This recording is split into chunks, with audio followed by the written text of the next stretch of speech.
ICSE में अब ज्यादा दिन नहीं बचे हैं। इस वीडियो में हम लोग 30 डेज स्ट्रैटेजी डिस्कस करेंगे for physics.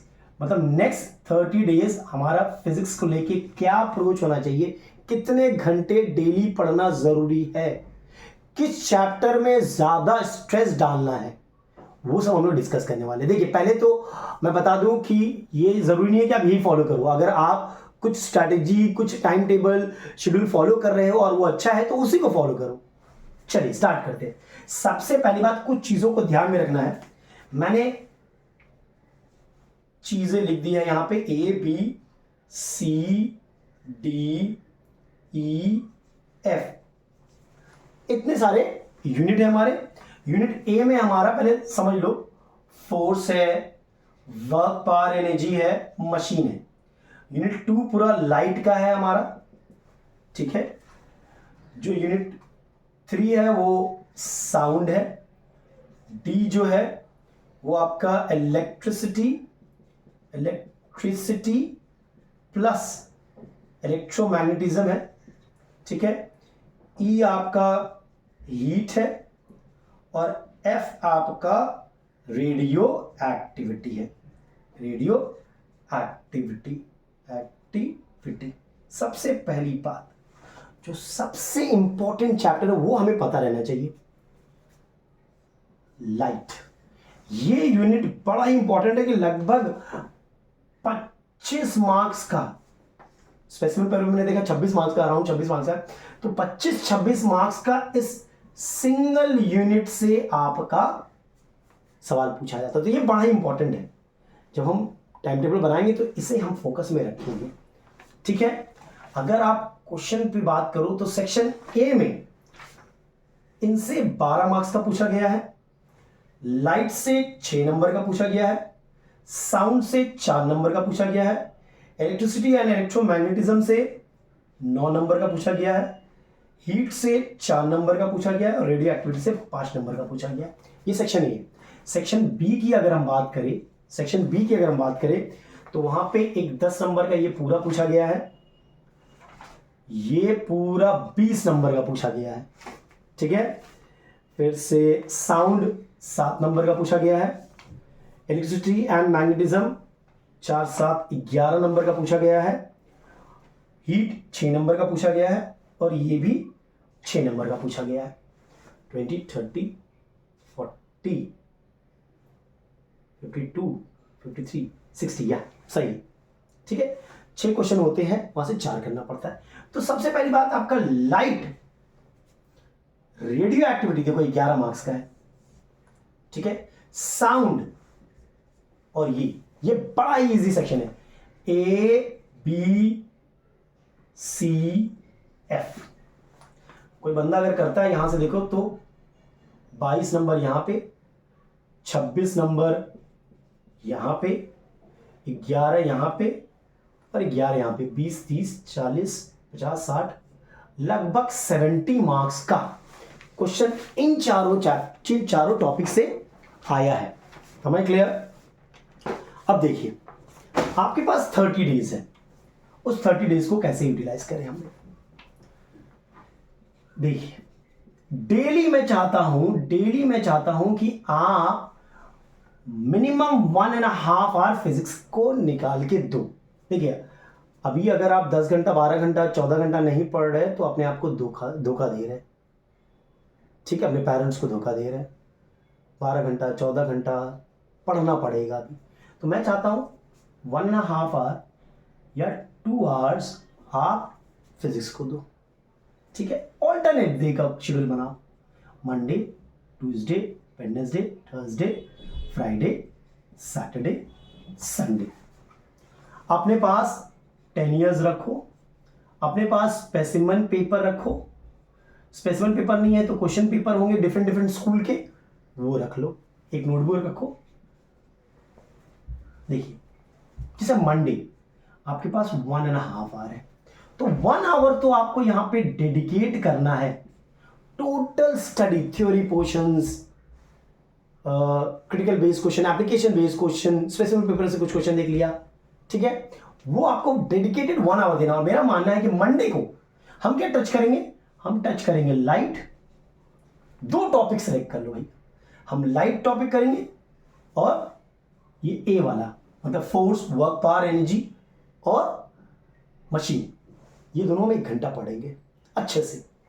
Half an hour जो बचा है आपका, हाफ एन आवर जो बचा है आपका, उसमें क्या करेंगे,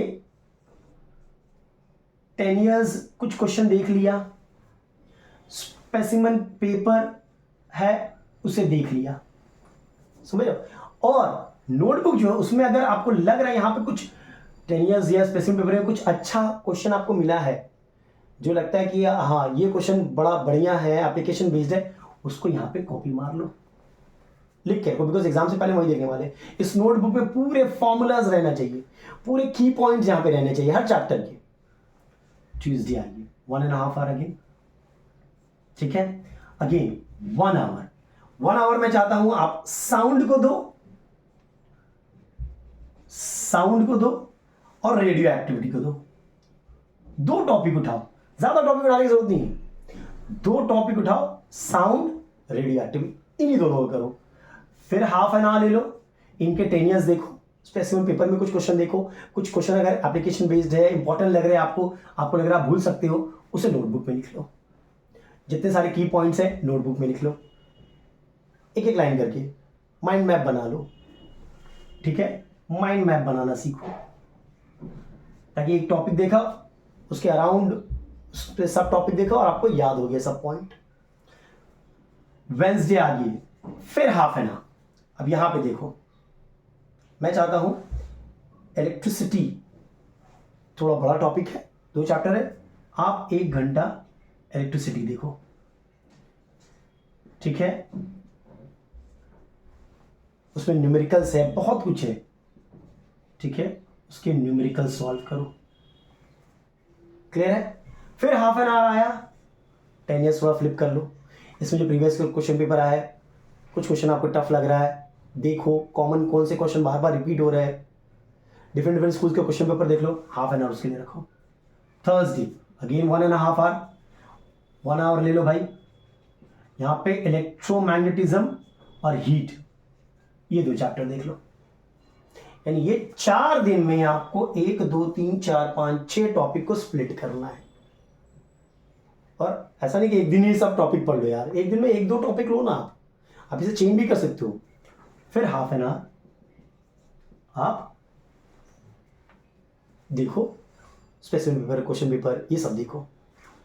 फ्राइडे सैटरडे संडे, ये 3 दिन, ये जो पूरा पढ़ा है आपने उनको रिवाइज करो अच्छे से, उनको रिवाइज करो, न्यूमेरिकल सॉल्व करो, न्यूमेरिकल सॉल्व करो 3 दिन, ठीक है।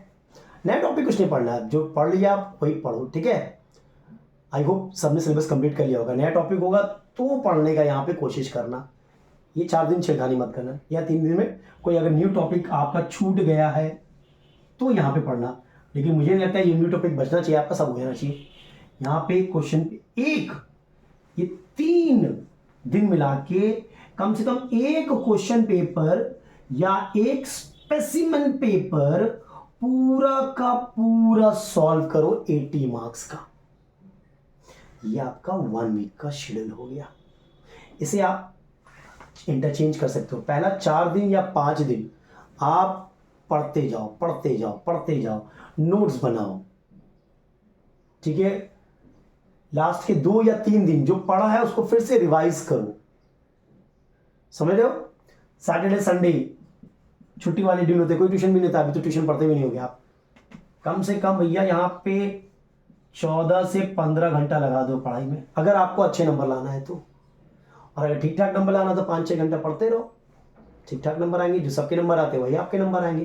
लेकिन अगर डिफरेंट होना है, जो भीड़ से अलग होना है, तब तो 14-15 घंटे अभी जो सिचुएशन है पढ़ना ही पड़ेगा आपको। 14-15 घंटा पढ़ोगे तो इंशाल्लाह कुछ ना कुछ अच्छा मिलेगा आपको, समझ लो। ज़्यादा ध्यान दो, आप जो टॉपिक में आराम से नंबर उठा सकते हो आप, light, force, work, power, energy, sound, radio activity. मैं देखता हूँ यहाँ बच्चे लूज करते हैं मार्क्स। मैं ये नहीं बोला छोड़ दो, जो बच्चे अच्छे हैं वो तो पूरे ही करेंगे, उनको तो 100 में 100 लाना है।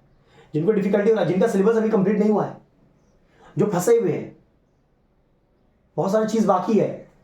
1 2 3 4, सबसे पहले तो 1 2 3 ये 3 टॉपिक करके हटा लो जिनका सिलेबस कंप्लीट अभी तक नहीं हुआ है, और ये टाइम टेबल आप फॉलो करो, शेड्यूल फॉलो करो। अगर आपके पास अपना शेड्यूल है तो वही फॉलो करो। चलिए, आई होप ये आपको थोड़ा काम आएगा। मार्क्स डिस्ट्रीब्यूशन मैंने बोला है, कौन चैप्टर से कितना मार्क्स है वो बता दिया है, कौन चैप्टर में आपको ज़्यादा फोकस करना चाहिए वो बता दिया है मैंने, ठीक है, एक शेड्यूल बना दिया है। चलिए, इस वीडियो में यहीं तक रखते हैं, नेक्स्ट वीडियो में कुछ और देखेंगे, तब तक के लिए टेक केयर, स्टे सेफ।